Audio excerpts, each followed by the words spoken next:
नमस्कार। आज के इस 5 मिनट वीडियो में हम देखेंगे एडिबल ऑयल कॉम्प्लेक्स के अंदर किस ढंग से मार्केट मूव किया और किस ढंग से प्राइजेस के अंदर एक जबरदस्त हमने तेजी वाला माहौल बनते हुए देखा। सबसे पहले अगर हम बात करें एडिबल ऑयल के अंदर जो लेटेस्ट न्यूज़ आई हुई है वो है इंडोनेशिया ने अपने एक्सपोर्ट्स को बैन किया। नो डाउट कल के सेशन में हमने देखा कि उसमें रिवीजन आया है कि नहीं, हम पाम ऑयल को नहीं बैन करेंगे, बाकी कमोडिटीज को करेंगे।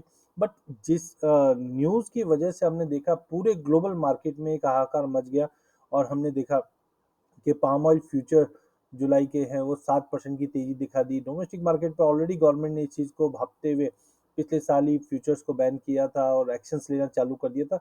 बट एक आप पूरा क्रोलॉजिकल ऑर्डर देखेंगे तो आप देख सकते हैं कि जिस ढंग से कच्चे तेल में उबाल आया, कहीं ना कहीं पाम ऑयल की डिमांड बायोफ्यूल के लिए बढ़ती गई, जिसकी वजह से 2020-21 के अंदर हमने कहीं ना कहीं प्राइजेस में जम देखा। साथ में माइग्रेंट लेबर जो इंडोनेशिया मलेशिया में है, इसकी वजह से आउटपुट में काफ़ी कमी आई, जो पाम ऑयल को कंटिन्यू सपोर्ट करता रहा।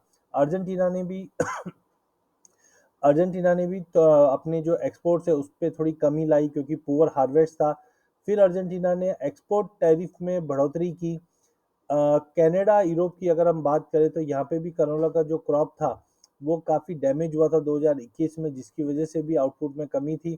फिर यूक्रेन रशिया के बीच में जो युद्ध के चलते सनफ्लावर ऑयल का जो एक्सपोर्ट है वो फरवरी 2022 से मार्केट में अवेलेबल ही नहीं, जिसकी वजह से भी प्राइस को सपोर्ट मिला। और अब अगर Indonesia one of the biggest exporter है, अगर ये भी बंद कर देता है अपना पाम ऑयल का एक्सपोर्ट, तो कहीं ना कहीं इसका इम्पैक्ट ग्लोबल मार्केट पे ऑलरेडी पड़ चुका है और भी आगे पड़ता हुआ दिखाई देगा, जिसके चलते कुकिंग ऑयल नेशनल बॉडी जो है उन्होंने अर्ज किया है गवर्नमेंट को कि इसके ऊपर लुक आफ्टर करे, बिकॉज क्रिटिकल सिचुएशन में है एडिबल ऑयल मार्केट।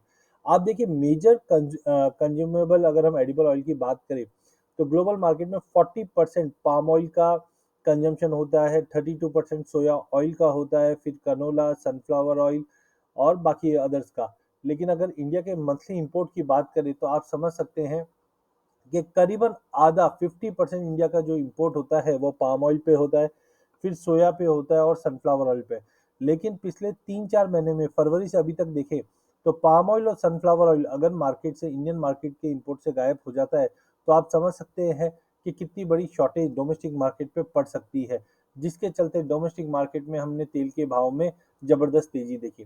देखिए इंडिया का जो कंजम्पशन है वो 22.5 मिलियन टन के आसपास का एनुअली होता है, जहाँ पे हमने देखा कि 9 और we can say 9.5-10 million ton जो डोमेस्टिक सप्लाई से हम लोग कर सकते हैं। बाकी पूरा का पूरा हमें इंपोर्ट करना पड़ता है और सबसे बड़े इंपोर्ट पार्टनर हमारा है इंडोनेशिया, मलेशिया, ये सबसे बड़े इंपोर्ट। जिस ढंग से बैन की न्यूज़ आई इसके बाद तुरंत ही हमने हाजिर मार्केट के अंदर देखा कि प्राइजेस के अंदर एक जबरदस्त तेजी का माहौल बनना चालू हो चुका है।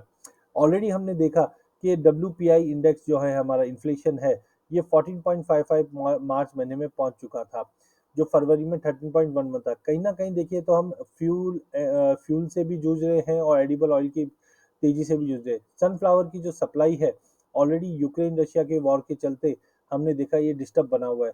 तो कहीं ना कहीं इंडियन मार्केट के लिए काफ़ी इम्पॉर्टेंट हो जाता है रशिया का जो एक्सपोर्ट अगर बैन होता है तो कहीं ना कहीं बहुत बड़ा इम्पैक्ट पड़ सकता है, क्योंकि ऑलरेडी इन्फ्लेशन हमने देखा कि वीट, निकल, कॉपर, ये पूरा का पूरा जो लड़ाई की वजह से बिगड़ा हुआ है, इसका इम्पैक्ट आना चालू कर दिया है, जिसकी वजह से हमारे WPI और CPI इंडेक्स दोनों में ही जबरदस्त तेजी दिखा चुका है ऑलरेडी।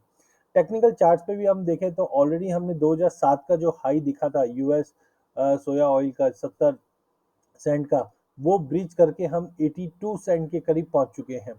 अब देखना ये अगर ये सप्लाई डिस्टर्बेंस, क्योंकि आगे जाके ग्लोबल मार्केट में सप्लाई बढ़ेगी, अर्जेंटीना में भी हमने देखा क्रॉप साइज बढ़ रहा है, इंडिया में भी सोया का क्रॉप साइज बढ़ेगा।